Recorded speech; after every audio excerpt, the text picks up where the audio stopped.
हाणे डिस्कस कंदासीं IBA जी नई आयल स्कॉलरशिप जे हवाले सां। यादि रहणु खपे त हीअ स्कॉलरशिप सिर्फ़ जो सिर्फ़ 5 क्लास जे ॿारनि जे लाइ आहे। ऐं हिन स्कॉलरशिप जे हवाले सां मां हिकिड़ो वीडियो अपलोड करे चुको आहियां। जेकॾहिं उहो वीडियो तव्हां वटि न मिलियो आहे त हिन वीडियो जे डिस्क्रिप्शन में मां लिंक मोकिले थो छॾियां, उतां उहो वीडियो पहिरियों सॼो सम्झो, पोइ हिन स्कॉलरशिप लाइ तव्हां तयारी कयो। ऐं ॿी शइ तव्हांखे मां इहा ॿुधाईंदो हलां त असांजी अकेडमी बाक़ाइदा सां स्कॉलरशिप जे प्रोग्रामनि में कामयाबु थी चुकी आहे। स्कॉलरशिप जे प्रोग्रामनि जे हवाले सां ही असांजी टीं पेज आहे। पहिरीं जेका पेज हुई उन में असीं NJV स्कूल जेको कराचीअ जो आहे उन जी स्कॉलरशिप जे हवाले सां असीं तयारी कराईसीं। बाद में डॉक्टर AQ खान जी स्कॉलरशिप जेका इस्लामाबाद जे तरफ़ां आई उन जी बि असीं तयारी कराईसीं। हिन में बि काफ़ी स्टूडेंट्स असांजा सिलेक्ट थी विया, हिन में बि थी विया। हाणे असांजो जेको नओं प्रोजेक्ट आहे उहो IBA, ठीकु आहे, IBA जी स्कॉलरशिप जेका हिन वक़्तु हली रही आहे इन जे हवाले सां आहे। असांजे अकेडमीअ में जॉइन थियण लाइ प्रोसेस छा आहे, तव्हां कीअं जॉइन कंदव, साम्हूं स्क्रीन ते WhatsApp नंबर नज़र अचे थो, कॉन्टेक्ट नंबर बि इहो ई आहे। तव्हां हिन नंबर ते राब्तो कयो, मां 100% तव्हां सां गाइडलाइन शेयर कंदुमि।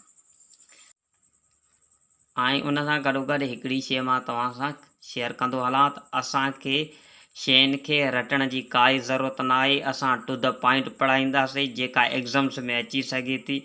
हिन वीडियो खे ॾिसण खां पोइ तव्हांजो बाक़ाइदा सां कॉन्सेप्ट क्लियर थी वेंदो। हिन वीडियो खे ॾिसण खां पोइ वधीक तव्हांखे YouTube ते वीडियो सर्च करण जी इंशाअल्लाह ज़रूरत न पवंदी, ठीकु आहे। हाणे तव्हांखे मां कुझु MCQs ॿुधाईंदो हलां। पहिरियों MCQs तव्हांजे साम्हूं स्क्रीन ते नज़र अचे थो। Select correct plural form of calf. Calf जो चए थो जमो छा थींदो, ॾिसो इहे हिते F आहे। जॾहिं बि को नाउन F ते या FE ते ख़तमु थिए,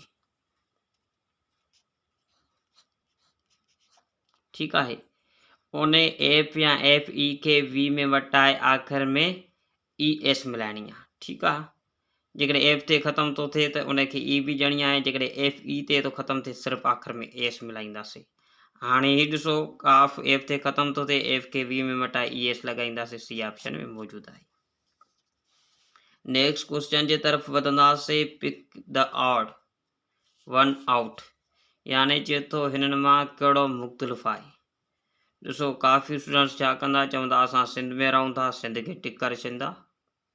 हालांकि ईअं न आहे। त हिन में ॾिसो त हीउ सिंध आहे, हीउ पाकिस्तान आहे, हीउ KPK, हीउ पंजाब, हीउ बि सूबो आहे, हीउ बि सूबो आहे, हीउ बि सूबो आहे, पर हीउ छा आहे, मुल्क आहे। हीउ माना B ऑप्शन सभिनी खां मुख़्तलिफ़ आहे।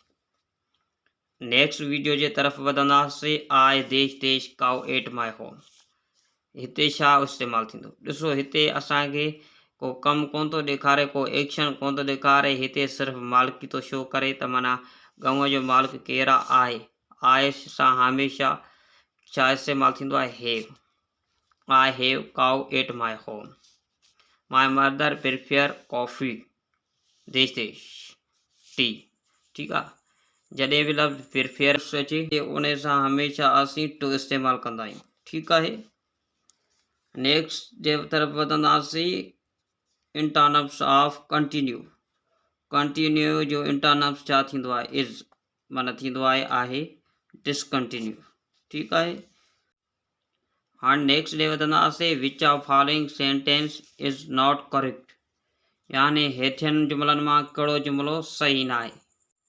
हाणे पहिरें ॾे वधंदासीं। वाट फिल माय मदर फाइंड, ठीकु आहे। हिन जुमिले में काई मिस्टेक कोन्हे, फ्यूचर टेंस जो जुमिलो आहे, स्ट्रक्चर बिल्कुलु सही आहे। नेक्स्ट ॾिसो, वाट हैज़ माय मदर फाउंड, ॾिसो हीउ बि आहे इंट्रोगेटिव सेंटेंस आहे, पर कहिड़े टेंस सां वास्तो रखे थो, प्रेज़ेंट परफेक्ट टेंस सां वास्तो रखे थो, हीउ जुमिलो बि सही आहे। C ऑप्शन ॾे वधंदासीं। What did my mother found, ॾिसो हीउ ऑप्शन जेको आहे ग़लति थो लॻे, यानी हीउ सॼो जुमिलो सही न आहे। इहो इन जे करे त हेॾे लफ़्ज़ जेको आहे डिड इस्तेमालु थियल आहे। डिड जेको आहे पास्ट टेंस खे शो कंदो आहे, पर लफ़्ज़ जेको हेॾे इस्तेमालु थियल आहे, जेका वर्ब जी जेका सूरत आहे या टीं सूरत आहे, फाउंड न थींदो, हिते फाइंड लफ़्ज़ ईंदो, उहो जुमिलो इहो सही हुजे हा, पर फाउंड इस्तेमालु कयो वियो आहे, तंहिंजे करे हीउ जुमिलो छा आहे, करेक्ट न आहे, ग़लति आहे। तव्हांखे मां पहिरियों बि ॿुधाए चुको आहियां त असांखे शयूं रटणियूं न आहिनि पवंदियूं, टू द पॉइंट पढ़णो आहे। तव्हांखे हेॾे होॾे भॼण जी काई ज़रूरत कोन्हे। असांजी डायरेक्ट अकेडमी जॉइन कयो, इंशाल्लाह तव्हांजे बाक़ाइदा कॉन्सेप्ट क्लियर कंदासीं। काफ़ी स्टूडेंट्स असांजे प्लेटफॉर्म ते सिलेक्ट थी चुका आहिनि, जेके स्कॉलरशिप शुरूअ में तव्हांखे मां ॿुधायूं। जेकॾहिं IB जी स्कॉलरशिप में कामयाबी माण चाहियो था त हिन नंबर ते राब्तो कयो, मां तव्हां सां डिटेल शेयर कंदुमि, छा आहे प्रोसेस, कहिड़ा MCQs अची सघनि था। असां टू द पॉइंट पढ़ाईंदासीं इंशाल्लाह। जीअं MCQs हितां कंदो, डायरेक्ट MCQs एज़ इट उअं ई ईंदो। का बि शइ असांजी अकेडमीअ खां इंशाल्लाह ताला ॿाहिरि न ईंदी। मां सभिनी ब्रदर्स ऐं सिस्टर्स खे इहा रिक्वेस्ट रखंदुमि त असांजे चैनल खे सब्सक्राइब कयो, वीडियो खे लाइक कयो ऐं कमेंट्स ज़रूरु कंदा कयो। ऐं ॿियो नंबर बि मां तव्हां सां शेयर कंदो थो हलां, जेकॾहिं को कॉन्टेक्ट करणु चाहे थो त पोइ उन जे हिसाब सां हीउ नंबर बि आहे,